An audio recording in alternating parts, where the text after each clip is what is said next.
mitos atau fakta? Kalau sudah berumah tangga, jangan harap deh bisa ada waktu untuk trading. Itu mitos atau fakta? Mitos. Itu mitos ya?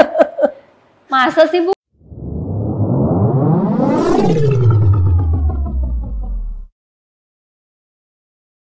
Halo traders, welcome back in Astronaci YouTube channel. Bersama saya kembali, Yorita Guyardi dalam mitos atau fakta.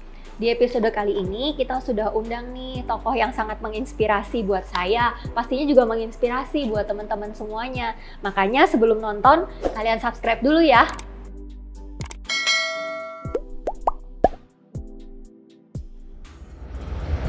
Nah, kita langsung kenalan aja yuk sama tokoh hari ini, Bu Dia. Bu Dia, terima kasih udah datang ke Astronaci hari ini. Sama-sama. Bu Dia sekarang kesibukannya apa nih, Bu? Boleh ceritain nggak?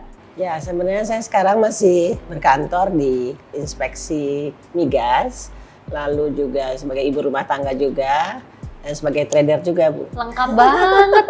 Dan tradernya nggak kacang-kacang, kaleng-kaleng loh, profesional trader. Bahkan saya dengar Ibu juga mulai memberikan rekomendasi kan buat trader-trader lainnya? Iya, saya mulai memberikan rekomendasi, terus memang dari hasil saya belajar di CET, itu saya memberanikan diri dengan bantuan gurunya Pak Gema juga, memberikan sinyal-sinyal ke para calon-calon trader, profesional trader. Bu, kan kalau di dunia financial market itu ada stigma kalau lebih banyak cowok yang bisa berhasil, bisa sukses. Sedangkan Ibu nih sebagai sosok yang women empowerment banget gitu loh, Bu. Menurut Ibu tuh sebenarnya mitos atau fakta sih, Bu, kalau pria itu lebih sukses kalau sebagai trader? Menurut Ibu itu mitos atau fakta? Buat saya mitos. Buat Ibu mitos ya? Buat saya mitos. Gimana, Bu? Coba, siapa tahu banyak nih penonton kita yang wanita yang pengen tahu. Karena gini, sebenarnya dunia trading itu bukan hanya miliknya para pria, tapi memang harus ada dasar ilmunya. Jadi bukan terletak di pria atau wanitanya, tapi memang baik wanita kalau memang dia mau menekuni, mau tahu basicnya dan mau rajin mempelajari, saya pikir bisa. Tapi kan ini Bu, katanya ya, kalau cewek itu lebih emosional, sedangkan kalau pria itu lebih ke logika, lebih ke rasional gitu. Menurut Ibu gimana? Kayaknya enggak deh, sama. Enggak ya? ada juga memang wanita yang agak emosional, tapi maksudnya kalau memang balik lagi, kalau memang dia tahu alasannya bertrading tuh seperti apa, lalu nanti langkahnya seperti apa, itu emosinya tuh agak teredam. Jadi tetap intinya ya penguasaan pengetahuan untuk bertrading dengan baik dan benar gitu. Berarti kalau misalkan saya lanjutin nih Bu, bener nggak sih emosi itu musuhnya trader? Itu mitos atau fakta? Itu fakta. Itu fakta? Itu fakta. Seperti apa sih Bu? Jadi gini, sebenarnya misalnya kita contoh kalau misalnya kita ikut lagi melakukan bertrading, lalu kita menang, maksudnya bukan kita ada profit, terus di situ untuk yang orang-orang yang mungkin yang boleh saya katakan pemula, bukan berarti pemula itu nggak bisa juga. Iya. Kadang-kadang emosinya tuh terbawa, begitu ngelihat biru langsung lupa segala gitu. Kadang-kadang bisa juga dia langsung nambah lot.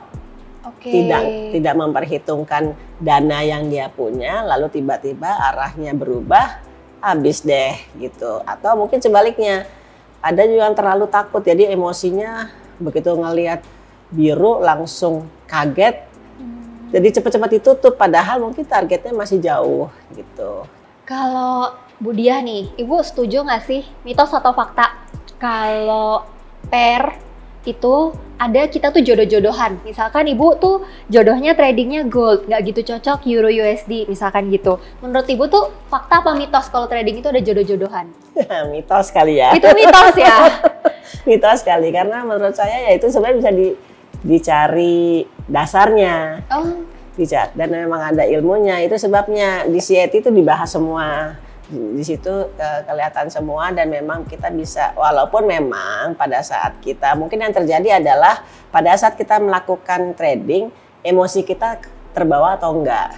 Jadi kan kesannya saya misalnya bertrading gold karena memang lebih banyak waktu yang kita luangkan untuk menganalisa jadi aman, profit. Tapi kalau yang lainnya mungkin pers yang lain kita tidak terlalu fokus ya mungkin menjadi nggak profit. Jadi akibatnya saya nggak jodoh di profit yang lain, di pers yang lain gitu. Padahal kalau ilmunya itu bisa dikuasai dan memang fokus ya saya pikir bisa.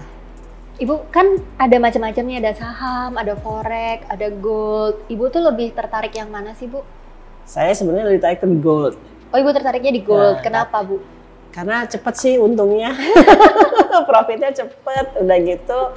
Walaupun ya seru aja gitu kan.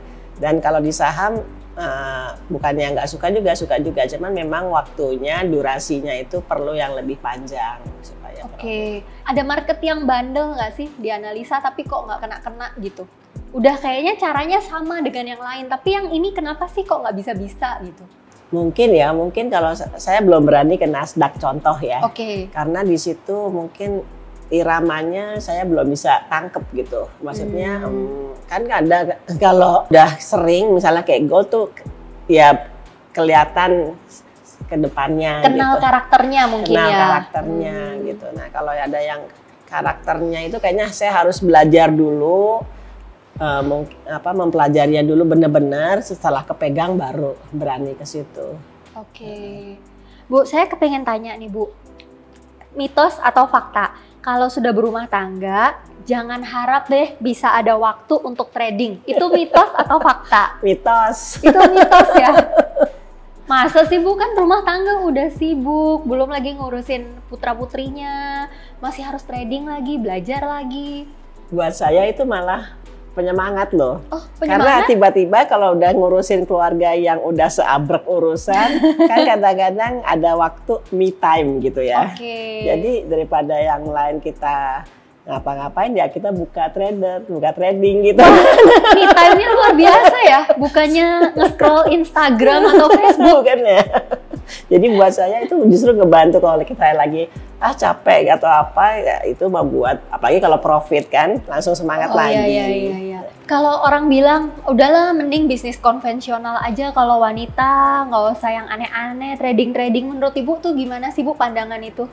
Aduh kalau buat saya ya kalau boleh nih ini memang personal banget. Iya. Saya ngerasa kalau trading itu kan modalnya cuma handphone. Ya, terus udah gitu kalau yang forex atau gold kan bisa dimulai dengan yang dana yang tidak terlalu besar. Gitu. Lalu kalau misalnya profit kan senang juga, ya kan? Jadi sementara kalau bisnis konvensional memang harus ada usaha lain, ada modal lain, perangkat lain yang harus disiapkan. Gitu. Jadi menurut Ibu justru trading itu cocok ya buat ibu rumah tangga karena modalnya cuman handphone. Kalau dari segi consuming time? Ya kalau consuming time memang pada saat di awal-awal kita harus fokus. Tapi kan kalau dengan ngikutin sinyal, tahu alasannya, kita udah pasang stop loss di mana, target price-nya di mana, ya udah bisa kita lihat walaupun ya nanti tetap kita pantau. Tapi sebenarnya kita seperti kita bekerja di rumah, pastilah juga butuh fokus juga gitu kan. Tapi ini kan dengan kita trading, kita punya waktu kok bisa melakukan itu juga. Bu, saya kepengen tanya nih Bu. Nih ya Bu ya, katanya investasi itu harus dikenalkan sedini mungkin ke masyarakat. Menurut Ibu itu mitos atau fakta? Fakta. Ibu udah mulai kenalin nggak sih trading atau investasi ke anak-anak Ibu? Udah sih. Oh udah ya? Udah mulai. Gimana Bu mereka Bu? Caranya pertamanya mereka mikir, apaan sih?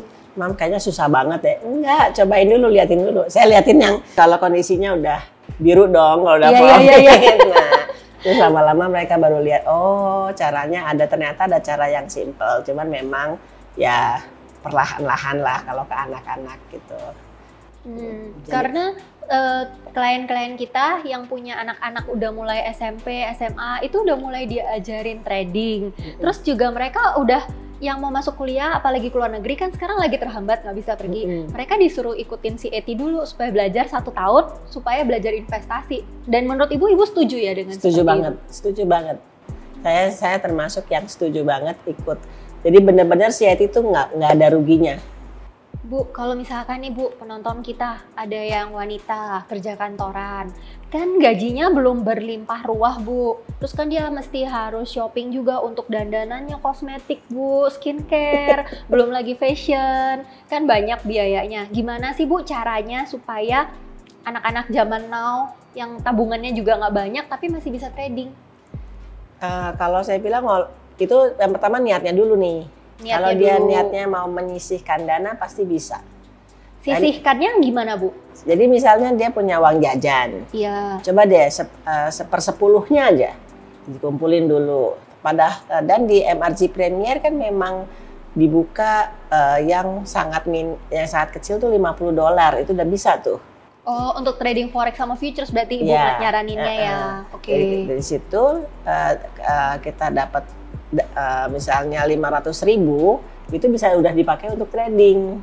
Oke, gitu. dengan 500.000 aja udah bisa trading loh. Jadi daripada mukbang bareng-bareng atau beli kosmetiknya kebanyakan nanti expired, mending trading ya Bu ya? Iya, atau kadang-kadang nih misalnya ya, biasanya kan anak-anak muda punya jadwal ketemu sama teman-teman, misalnya tiap minggu nah itu misalnya dalam sebulan 4 kali ketemu, sekali aja nggak usah ketemu buat trading. Oke. Jadi nggak terlalu berasa. Mumpung gitu. lagi COVID nih, nggak usah pergi-pergi, trading betul, aja. Betul. Bu, Ibu kan dari lulusan teknik kimia ya? Iya, betul. Kok bisa pertama kali tertarik sama financial market itu kayak apa sih Bu? Sebenarnya saya juga heran waktu itu kenapa dari teknik kimia bisa pindah ke dunia seperti ini. Bahwa saya ini dunia yang baru, tapi waktu itu ada teman saya, dia bisa mulai belajar saham, gitu. Lalu saya jadi mau tahu lebih dalam, kok dia bisa, gimana caranya. Akhirnya saya mencari tahu. Akhirnya waktu itu saya ada seminar besar, ada Pak Gema di situ. Penjelasan Pak Gema itu benar-benar masuk banget ke saya gitu. Lalu saya jadi tertarik untuk belajar gitu. Kok bisa pertama kali ikut seminar itu Bu? Seminar itu saya diundang karena sesama. Jadi ada orang tua dari sekolah anak saya, dia menjadi koordinator acara itu. Lalu dia mengundang saya ke sana. Yang saya pikir ini apa ya acaranya, pokoknya saya dipaksa datang aja waktu itu. Nah, terus saya ingat banget Pak Gema dulu agak yang terakhir tuh. Saya udah mau pulang, Pak Gema munculnya terakhir gitu. Tapi pembawaannya benar-benar masuk akal di saya saat itu gitu. Entah kenapa mungkin memang jalurnya udah begitu ya. Jadi pokoknya saya harus belajar deh sama Pak Gema, dan memang waktu itu ada CET ya kan. Jadi saya coba belajar CET yang memang waktu itu untuk belajar CET saya benar-benar bagi waktunya lumayan. Karena kan saya dengan ngantor, ngurus anak gitu. Masih bisa sekolah intensif lagi. Iya. Kalau ngelihat Bu Diah ini, saya jadi merasa kurang produktif. Memang nggak ada yang mustahil, nggak ada yang nggak bisa ya. Betul. Wanita memang hebat. Bu, mau tanya nih Bu, trader itu disebut sukses saat sudah bisa jadi sumber pendapatan utama. Itu mitos atau fakta? Menurut saya sih mitos ya. Itu mitos ya menurut Ibu ya? Iya. Kenapa Bu kok bisa mitos? Karena menjadi pendapatan utama itu sebenarnya bonus. Oh. Tapi yang harus dipegang adalah trader itu pada saat dia melakukan trading itu continue atau enggak profitnya. Profitnya continue atau tidak? Karena kalau nggak continue berarti mungkin ada yang salah. Nah, sebenarnya menurut saya mungkin trader yang bagus itu adalah setelah dia kondisinya pun loss, dia harus tahu actionnya harus ngapain. Jadi bukan berarti dia tidak pernah loss, tapi setelah loss dia harus tahu. Jadi menurut Ibu sukses atau tidaknya itu bukan apakah menggantikan pendapatan utamanya, tapi apakah profitnya konsisten gitu ya Bu ya? Iya. Karena kalau dengan konsistensi dia pendapatan utama menjadi bonusnya mereka.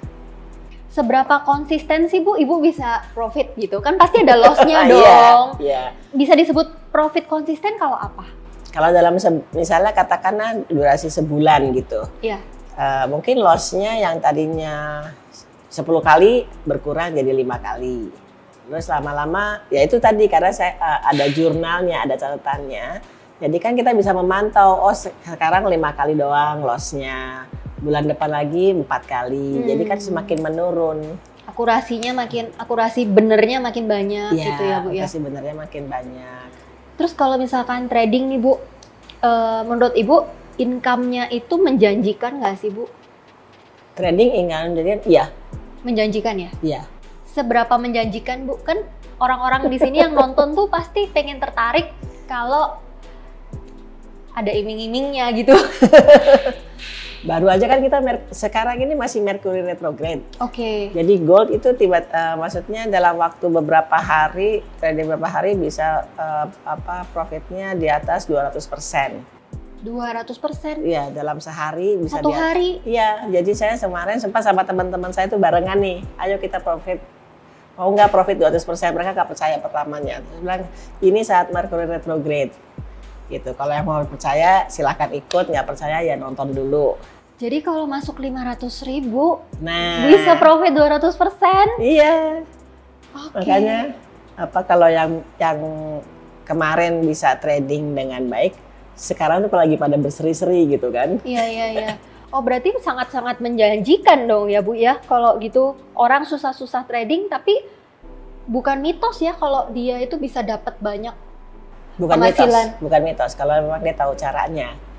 Nah, masalahnya kan mungkin pada saat trading orang saya bilang, ayo trading, ini lagi Mercury retrograde gitu kan, mungkin belum familiar apa sih Mercury retrograde gitu, mungkin barang baru, kata-kata baru di mereka gitu kan. Tapi mungkin di kalangan kita yang udah biasa trading udah tahu, dan kadang-kadang emang kita nunggu saat itu gitu. Lalu kalau profitnya 200%, lumayan banget sih buat saya. Ibu dikata-katain nggak trading kok pakai planet-planetan? Awalnya iya. Merkuri segala. Pada saat saya ngobrol sama teman saya, ini loh lagi Merkuri retrograde, semua pada ketawa. Apaan sih tuh gitu kan? Tapi kan saya bilang, ya udah deh, kalau belum percaya nggak apa-apa. Lihat aja nanti kita ketemu lagi setelah Merkuri ya. Gitu. Ya gitu, lama-lama mereka oh iya ikutin juga gitu kan.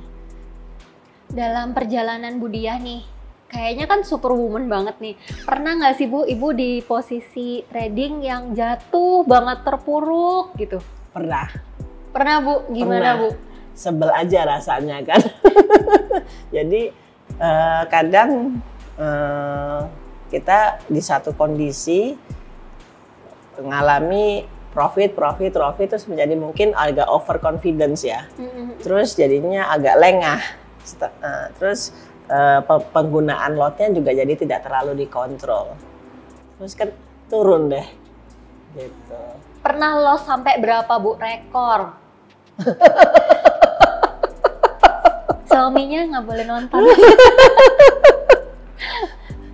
Mungkin sekitar 30 sampai 40 ya. Oke. Gitu. Dan itu mengguncang nggak sih Bu loss segitu? Atau Ibu confident? Sempat mengguncang, lalu saya tutup dulu tidur. Udah, saya nggak mau buka-buka trading deh. Sampai akhirnya udah biasanya 2-3 hari saya buka lagi, belajar lagi. Buku Sieti itu saya buka lagi. Oke. Gitu kan, karena saya mau tahu ini kemarin salahnya di mana ya, gitu. Jadi sepanjang perjalanan Ibu trading itu benar-benar baru mulai langsung ketemu Astronaci? Atau sebelumnya? Sebelumnya pernah. Oh sebelumnya udah pernah dan loss banyak. Sebelum ketemu Astronaci udah pernah trading dan loss banyak? Ya karena saya nggak ada background, cuman diiming-imingi, lalu masuk dan bener-bener loss loh itu lossnya banyak banget. Di saham atau di futures? Di gold. Oh di gold juga. Dan Ibu nggak pantang menyerah, hajar lagi ya? Nggak pantang menyerah, nggak tahu. Maksudnya ya bersyukurnya suami saya termasuk yang sabar juga ya, punya istri. Tiba-tiba bonus saya dan suami saya kumpulin, terus udah gitu ikutan perusahaan itu masuk diiming-imingi ya tertarik, terus dan loss. Terus perusahaan yang kedua juga sama. Ditradingkan orang ini ditradingkan orang. Ditradingkan orang. Terus yang kedua juga perusahaan yang berbeda tapi nggak jauh sistemnya seperti itu, loss juga. Makanya saya cepat diam, saya harus belajar nih, saya harus ketemu gurunya gitu. Oh, gitu. Jadi Ibu itu pertama kali dikelolain orang makanya loss. Iya. Terus nggak terima, harus ambil balik uang itu. Jadi Ibu belajar. Luar biasa. Loh Bu, terus habis itu waktu Ibu belajar sampai sekarang, udah balik belum itu yang loss waktu itu? Udah, alhamdulillah udah, syukur banget udah. Hebat. Iya. Sekarang kan Bu Diah udah aktif juga nih, memberikan rekomendasi sinyal dan edukasi buat orang-orang lain. Ibu biasanya lebih aktifnya di Facebook kah, di Instagram kah, atau di YouTube? Kebanyakan di Instagram. Oh, di Instagram. Di Instagram. Nah, buat teman-teman yang penasaran, pengen tahu Instagramnya Bu Diah, kita taruh di bawah ini ya, bisa follow dan bisa ngikutin story-story kali ya Bu ya? Di story atau di feed Bu? Biasanya di story-nya. Oh, di story-nya. Jadi bisa ngeliatin story-nya Bu Diah buat para wanita-wanita di luar sana. Nih buktinya, ibu rumah tangga bisa sambil kerja, bisa sambil trading, kurang apa lagi coba. Bu, mitos atau fakta? Saya sampai lupa sama papan saya.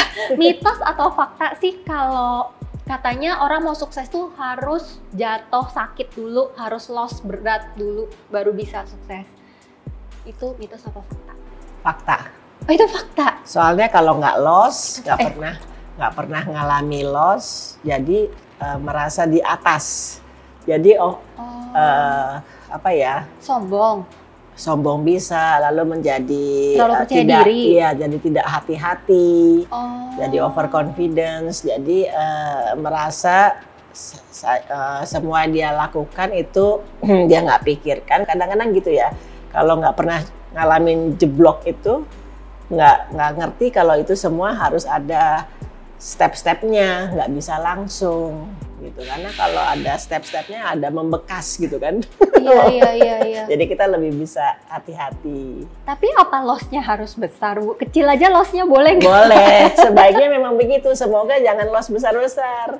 Oh, ya gitu. Jadi memang kalau mau sukses itu pasti harus ngerasain pahitnya loss, tapi bukan harus loss besar kan Bu? Jangan deh, jangan besar-besar, semoga tapi pernah ngalamin kondisi hilang deh uangnya, tapi mudah-mudahan itu bukan semua uangnya, tapi sedikit aja.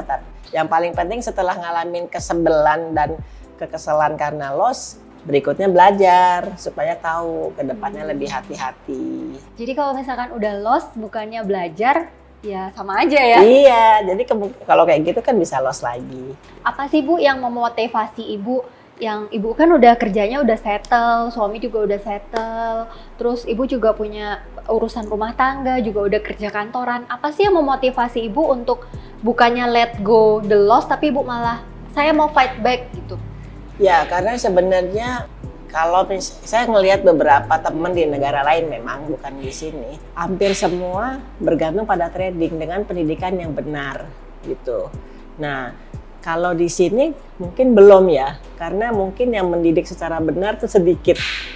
Sebentar Bu, jadi udah banyak orang di luar sana yang trading for living gitu ya pada usia tuanya ya? Iya, jadi saya kayak waktu itu saya sempat di Singapura, di MRT-nya mereka tuh trading loh.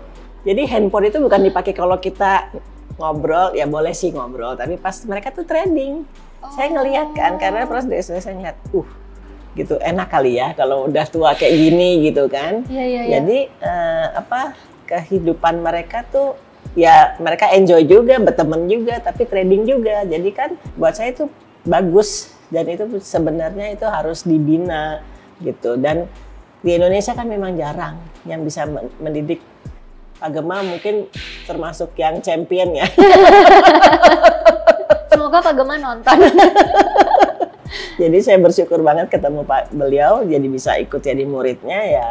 Menurut saya ya, jadi saya juga setelah ngalamin keuntungannya, ya kita bagi-bagi ilmu lah gitu, supaya yang lain juga tertarik seperti itu. Bu, saya kepengen tanya nih ya Bu ya, titik balik Bu Diah dalam dunia trading itu seperti apa sih Bu? Titik baliknya ya waktu pada saat saya mengalami loss yang besar. Waktu itu lossnya memang lumayan besar, terus di atas ratusan juta. Terus saya jadi memang sampai saya bawa ke dalam doa, mudah-mudahan saya bisa mengembalikan itu gitu. Semoga saya bisa ketemu guru yang baik, walaupun galak tapi baik, nggak apa-apa. Tapi seenggak-enggaknya mencambuk saya supaya saya berada di area yang benar gitu. Waktu itu Ibu udah pernah diinterview kan soal ini sama Karlina. Saya taruh di sini ya guys videonya, kalian bisa nonton nih. Kayaknya saya inget deh Ibu pernah diwawancara tentang loss-nya, dan malah Ibu di video itu Bu Dia tuh ngajarin loh jurus supaya teman-teman bisa tradingnya profit. Betul. Ya kan, inget bener ya Bu ya? Iya, Nah jadi kalian bisa belajar nih di video yang saya cantumin di atas. Terus Bu, suka dukanya nih Bu jadi ibu rumah tangga tapi juga ikut CET. CET batch berapa sih Bu? Batch 10. Batch 10 ya? Yeah. Oke, jadi Bu Dia ini lulusan CET batch 10. Apa Bu suka dukanya jadi ibu rumah tangga? Suka dukanya kadang-kadang kan anak-anak, apalagi kalau waktu itu yang ketemu harus kesini kan Jumat, Sabtu, Minggu. Itu kan waktu misalnya buat kita jalan gitu kan. Nah terus gue bilang, biasanya anak yang kecil tuh waktu itu masih mau masuk SMP gitu. Sabtu kan saya kelas, ada juga sore, dia bilang gitu. Tapi terus ya saya cerita aja, nanti deh kalau udah selesai kelas kita makan di luar, makan malam di luar gitu. Jadi ya gitu, ya bersyukurnya anak-anak mengerti ya, saya bilang seperti itu. Jadi kalau misalnya memang mereka merasa kok malam, pernah saya waktu itu durasi yang ada libur panjang, mereka libur panjang, kita ke Bali tapi PR-nya juga banyak. Jadi saya ingat banget di restoran itu saya buka laptop untuk kerjain PR. Mereka luar biasa. Ya gitu, jadi ya anak-anak kira lama-lama ngerti sih, ya udah gitu, pokoknya kan bisa diatur-atur waktunya. Sukanya apa Bu? Sukanya jadi ibu rumah tangga yang juga ikut kelas CET yang PR-nya sabrek-abrek itu. Setelah lulus ada bangganya loh. Bangga ya? Maksudnya aduh akhirnya lewat juga nih dan bisa berhasil, maksudnya bisa dapat sertifikatnya juga, soalnya susah banget. Saya rasa kalau saya jadi anak Bu Dia, saya bakal ngerasa mama saya aja belajar dan menyelesaikan apa yang dia mulai, itu kebanggaan ya Bu ya? Iya banget, makanya itu memang saya jadi ada tambahan omongan ke anak-anak saya, kalian harus selesai pendidikan kalian karena yang kalian mulai, yang kalian pilih harus selesaikan dengan baik gitu. Bu, tolong Bu kasih pesan-pesan lah, nggak ada kesan juga nggak apa-apa, buat para wanita yang nonton atau para pria yang punya wanita di hidupnya, mamanya, adiknya, tetangganya, temennya, temen tapi mesranya, pokoknya wanita dalam hidup mereka yang masih kuliah, kantoran, ibu rumah tangga, atau bahkan entrepreneur woman gitu Bu. Ada pesan nggak buat mereka yang masih takut-takut untuk trading atau lagi trading tapi loss? Ya, sebenarnya pesannya yang pertama, jangan pernah takut karena memang itu walaupun kita lagi loss, mungkin itu ada sesuatu yang membuat kita harus lebih maju. Entah itu lebih banyak belajar, lebih banyak bertanya, lebih memperbaiki emosi kita pada saat trading. Jangan pernah menyerah karena kalau trading ini dijalani dengan baik, itu pasti ada untungnya, itu pasti ada gunanya karena ini butuh perjalanan yang agak panjang, itu aja. Jangan pernah takut, ayo semangat trading. Bu Dia terima kasih banyak. Sama-sama. Buat kedatangannya hari ini, buat materinya. Ini benar-benar buat saya dan buat teman-teman yang di belakang dengerin tuh bermanfaat banget loh Bu. Menginspirasi ya semua para wanita yang lagi nonton YouTube-nya Asronaci, ataupun para pria yang ingin menyemangati wanita-wanitanya, jangan lupa ya share video ini ke mereka supaya makin banyak orang terinspirasi.